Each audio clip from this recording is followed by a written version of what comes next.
PDF file on Mac. Let's consider an example. Here I have Microsoft Word. So this is Word file. Go to the file, click on the print, and over here you will see the option in the bottom that save as a PDF. A new window will pop up. Let's give a name.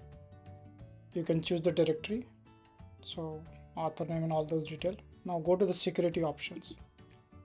Over here you can say require a password to open a document. So click this box and let's give a password 123, verify 123.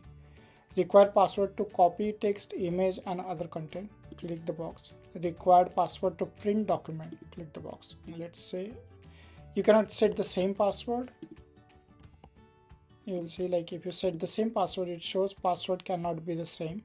Same in the sense required password to open document and the second password. So you need to have another password. Let's say 234 and 234. Click OK. And then click on save. And let's close this window, delete, go to the directory.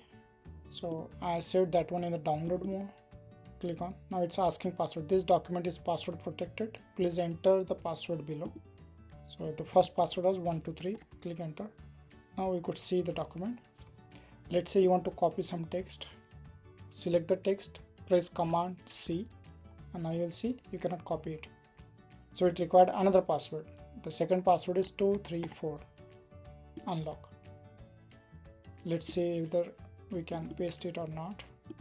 So open the Word file and command. If you like it, do share and subscribe. Thank you for watching.